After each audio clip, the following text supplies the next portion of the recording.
Hey guys, it's one-on-one R Smith. Today, we're going to be looking at something similar, but fundamentally completely different from what we've seen on this channel so far.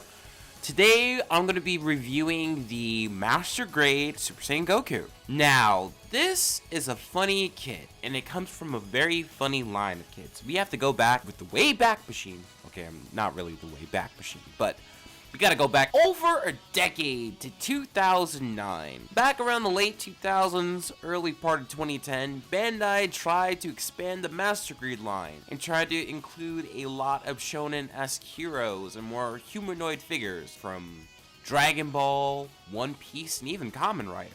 And with that, we got a Goku figure. We unfortunately only got 3 Dragon Ball Master Grades.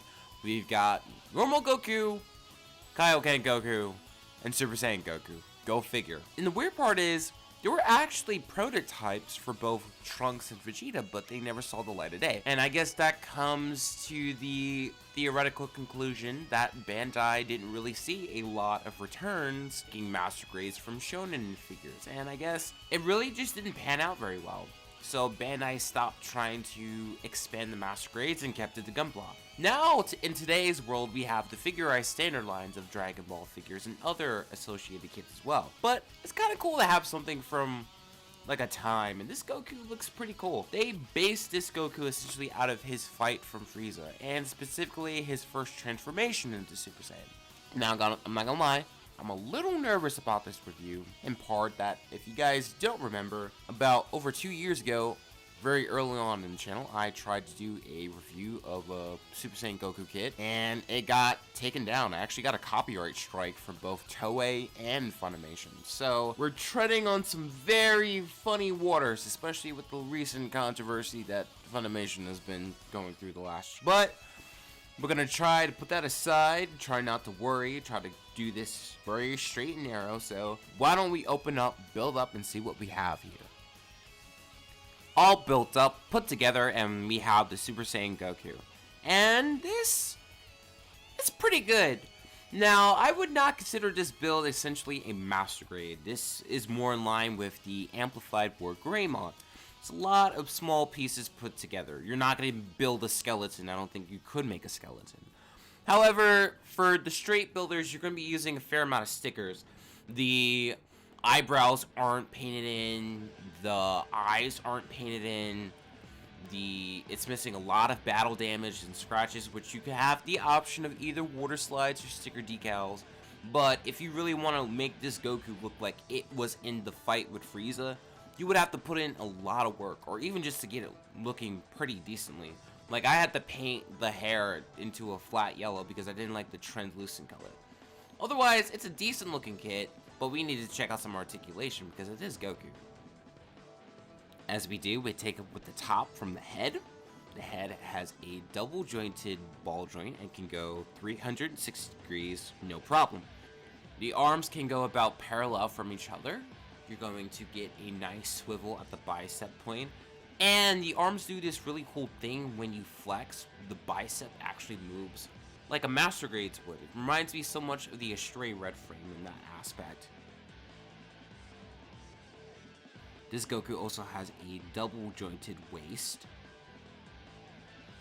The legs, not a ton of movement. They can shift down and you can get a lot of good movement. You can get them to go to do the splits, but not as much maneuverability as you would have with a Gundam. You can also get like a double jointed leg, but it doesn't really go that far, and you're gonna get double joints with the toes and the leg. I'd say it holds up pretty well. In my opinion, this Goku is a little wonky when it comes to articulation. It's not exactly perfect, but you can get some really cool poses with. Just some of the design choices were wrong, and we could have got a more flexible and nimble Goku. But still, given what we have, it works pretty well. Especially my favorite part is you can get it to some dynamic posing as well as good power-ups. Take this! Now, here comes the part of the kit where I really feel is lacking. The accessories.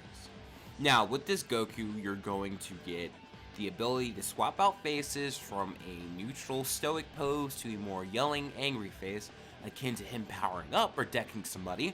You're going to get 2 fists and 2 open hands. That's it. It's kind of disappointing because this is Goku.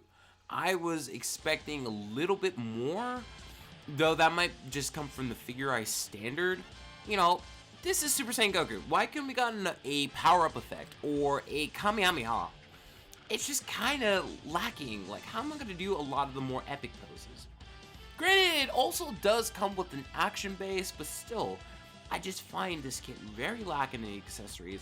And outside of the novelty of having a Goku Master Grade, you could do a lot better. Just go get a SH figures. Alright guys, we're at the end of the review, and my feelings on the Super Saiyan Goku are kind of mixed, to be honest. Actually, if I'm really being honest, I don't feel too well about this model. And here's why. Now, this Goku model kit is adequate. It's really good. You're gonna get 7 inches, but I've seen so much better even in my childhood. I remember back in the day, there was like this cool Goku action figure that had a lot more accessories, a lot more posability, and just looked better.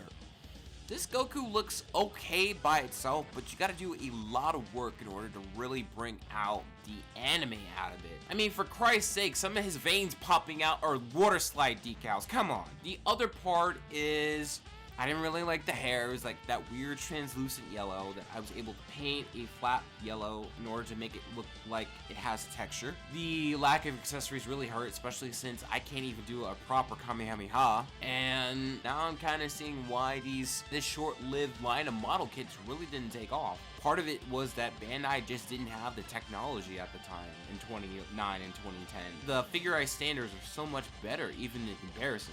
The only thing that this model kit has better than the figure eyes is size, and that's more preference. I prefer my action figures and my model kits to be substantial in size. I want at least 7 to 10 inches. Now, for figure eyes, you can get a 5 to 6 inch and you'd be very happy. Or you can go get an SH figure art with a ton of accessories, great posability, and a lot of detail put into something that small. Something this big and something like this, you need to put in a lot of work and can be very frustrating, especially if you don't paint your kits. However, for the novelty of it alone, if you're willing to put in the work and you can find this for $25 or $30, I say go for it. It's not that bad of a kit, just kind of lacking. And you gotta do a lot of the work. Sorry this video isn't too long today, but this kit didn't really have a lot of substance for me to talk about. But I'm still happy to do this. I say you guys go out there, go pick up Dragon Ball Z Kakarot, and have a blast. This is 101 R Smith, and I will see you later. Peace.